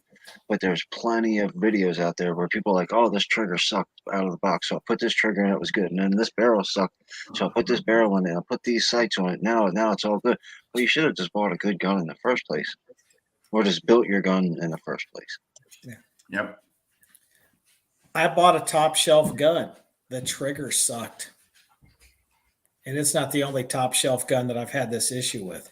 Sometimes you go buy a Kimber, those magazines suck. You got to turn around and buy an aftermarket magazine for most Kimbers because they won't run. Yeah, but where else do we accept this type of, like, if you went to the grocery store and bought a loaf of bread, half of it was the wrong. You bought a loaf of white bread and half of it was wheat and the other half was white. Oh, well, they got half of it right, so I'll just go buy another half a loaf. Well, the problem we is wouldn't put up with that kind of stuff. the problem is a lot of this is done by the companies on purpose, and all these companies have deals with these other companies, so all these aftermarket parts that are available. So, for example, with Daniel with the trigger on the AR, doesn't matter what AR it is. 9 times out of 10, your stock trigger is gonna suck. Yeah. Because they do it on purpose because there's so many aftermarket parts out there, aftermarket trigger companies, they're going to make some extra money on the side. LMT, the stock trigger is a mil spec 8 to 9. I don't know if mil spec's 8 to 9 pounds, but that's what it came with. Daniel Defense, 8 to 9 pounds, gritty as heck. Are you guys being like, pardon the expression, not trying to like an expert, because you guys pretty much know what you're talking about. So when you feel differences and slight variations in triggers and all that, you know what you're looking for. So are you looking at it from that real, use the word expert opinion, or is that like your everyday guy is going to be like, oh, this trigger's lame? I'm a trigger snob. Your everyday guy is probably not going to know the difference. You'll see the difference on the range, but they're probably not going to notice it if they haven't been shooting for a long time. If they're not really looking for the accuracy, they're not going to care. Yeah. But if you're like Daniel, you're like myself, and many others out there that are listening and watching, we're looking for a decent group, and we're looking to get out to that long range. We're looking to do these different things. So we want these things to be right. And, AR triggers generally out of the box on a brand new AR ain't going to be that great. Yeah. And again, going back to your point, along with Glock and many others, these companies do this on purpose. It's designed on purpose. There's a lot of different aftermarket things out there, and it's all designed to make you spend more money, go back and do this and do that and do this. Now, with triggers with me, I'm a trigger snob. It doesn't matter if it's a pistol or if it's a rifle. If it's not smooth with a crisp break, I don't want it. And the AR, a sub 1 inch group on an AR is supposed to be like phenomenal. Well, that was with a crappy trigger, and I put a good trigger on it, and it took it to a sub half MOA at 100 yards. So now it's just going to make it a lot easier for me to shoot out past 300, 400, 500, 600 yards. Yeah, and that's exactly it. The average person ain't going to say anything because they're not going to know. And I'm not saying by any means we're all experts here, because we're not. We're always learning. We're always gaining information, and that's the thing. Get out there, learn from others. Ask questions. But in the experience that we've had, it's been my experience having so much time in the industry that generally this is what they do. They do it. It's all done on purpose. Joey Kaz was up here, and he had the AR he got from Ibomi that he won, and we took it out to the range, and we couldn't zero the thing. He couldn't zero the thing no matter what he did. He was all over the place. So I get behind the freaking gun, and I have no idea what trigger that thing had, but that had like not a mil spec. That was like a 10-pound trigger. It's like, is a safety on? Like, what's going on? So and we couldn't get a decent group out of that gun, and I'm like, there's no way it's me because I'm shooting my AR right next to it, and I'm printing a 1-inch groups. I'm like, that trigger will make quite a bit of difference. So you invited the gay pirate up to go see you. Yeah. This was a while ago. That was like 2 or 3 years ago. I actually wind up giving him a decent scope for that rifle because he had like a 1-6 or something. Had a nice Nikon. I was like, hey, just take this. I was gonna say, I thought I remember that being a while back. No. I want to say something right quick, and I know we're running short of time, and I'll try to keep it brief. MCK makes a comment about Taurus. Earlier, we were talking about the 365, the LCP-9S. The first gun I ever saw that was the size of a shield and had a 12 round capacity was the Taurus PT-111 Millennium, and I bought one. I was looking at the shield. I was looking at that and looking at all my options for something that I could conceal carry. And I went with the Taurus because it had twice the capacity and it was half the price of the Smith and Wesson Shield at the time. Well, later on I got the Shield anyway. I got it in 40. The Taurus was in 9. My sister came over. She had no firearm at their house at all. She shot a lot of my pistols, and she took that PT-111 from. I mean, somebody with no experience at all. That's what she picked. Now they've got the G2C and the G3C from Taurus, and from what I'm hearing, there's slight differences in the variations, but those are doing pretty well out there from what I hear. But these guns that y'all were talking about earlier, the XL, the all that, Taurus drove that market because they were really pushing the sales, and it was something new and different from an innovative company.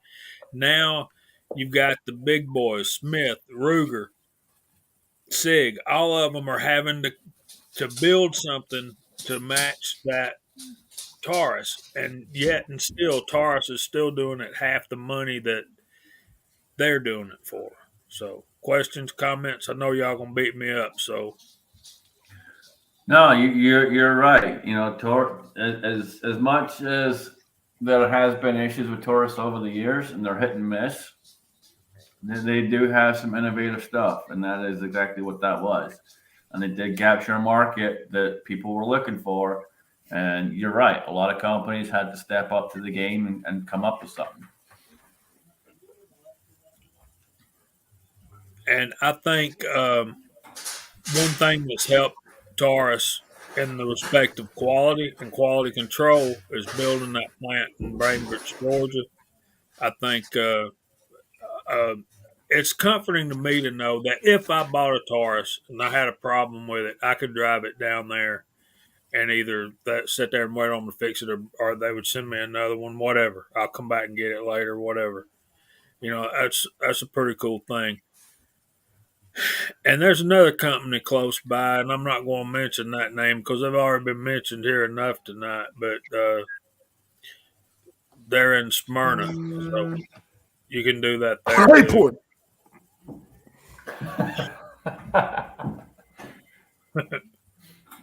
But yeah, I really like my CZ75 and my Smith and Wesson revolvers.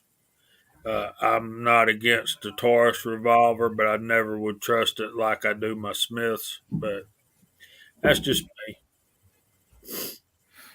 I've got the Taurus tracker, 357 7-shot, and it's just a range gun for me, and it's a really fun shooter. I'd recommend picking it up for a plinker, but I don't have my life dependent on the thing, so I'm not trying to I wouldn't compare it to a Smith and Wesson revolver. That's basically what I'm saying. But it is a nice little plinker. Yeah. And they make some decent revolvers. but I don't think, like you guys, I don't think I'd trust my life with it. But I'd have to have a decent amount of rounds down range with it and know the reliability. Because again, it's just my experience over the years. Taurus has been pretty hit and miss, but My very first gun was Taurus PT 1911. I had I came to a store. I had a $1,500 to buy a brand new Kimber, and they talked me into buying $600 Taurus. And I do not regret the decision. That gun is loose, rattles, but I fired thousands of semi-watt cutters that I casted, and that thing didn't choke up once. Well, I wished you'd have chimed in with that information earlier because Walter was asking about Taurus 1911s. I told him, The one I have, I mean, the finish on it is not the greatest. The huge letters of Taurus and all that make it a little unappealing.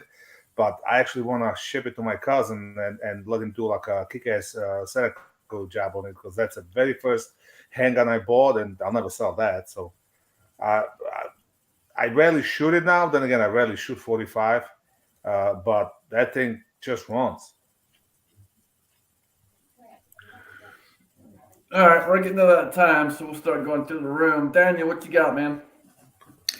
Right now, I'm just working on your gun, and it's pretty much what it is. I'm cleaning everything out of it, starting from zero, getting it down to bare metal, getting the copper fouling and everything out, and just going to run it through my process.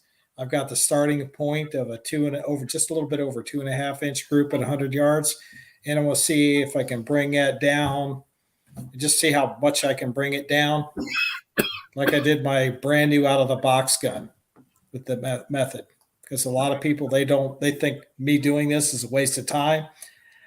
I've been doing it for years, and I'm a firm believer on it. I've seen it over the years coming and hanging out with you. I've seen it many times, so that's why I'm trusting you with it. Let you play with it. Good deal. Kingpin, what you got, brother? Not much, man. Everybody have a good night. Thanks for having me, and make it a good week, everybody. Awesome. Thank you, man. Appreciate you. Val? Thanks for having me. I just uploaded this little tiny video of today match. It's only a first-person camera. Just have fun. Keep shooting. Awesome. Thank you, man. Jamie? man, thanks. It's been a fun chat tonight. Y'all guys been popping out there, and I appreciate you having me. Check us out on Friday nights of Georgia Shooting Connection. We got some big things working over there, so hope y'all come join us. Awesome. Good deal. Yeah, we've had a great chat tonight. Lots going on out there in the side chat. I appreciate everyone out there. I will have a video coming out here probably tomorrow or Tuesday. We'll get it uploaded when I get to work because my internet sucks as far as upload. So we'll get that uploaded when I get to work. It's fine for everything else, Alan, but upload speed ain't happening, man. I tried to upload a 1 minute video the other last week, and it said like 2.5 hours to upload it. Like, nope, we're not doing this. So, yeah, upload speed sucks still, but everything else seems to be running okay. So I'm not gonna complain too much. Ain't gonna get me anywhere to do it anyway. So whatever. So we'll get that uploaded when we get to work. But appreciate everyone out there. Good show again. Lots of good information going out. But Alan, what you got, brother? Take us out. I got a ration of crap for you because it's a sad day when I'm turning out more videos than you. Right. Nevertheless, yeah, I very well. I've got another couple of videos that I've got basically in the can. Was still experimenting with my new system. You may or may not see something like that come out this week, but thank you everybody for popping in on us. I really hate the fact that this weekend is over already, but other than that, it's just really glad that everybody comes out and watches our little shit show. Keep the magazines loaded, and one in the chamber.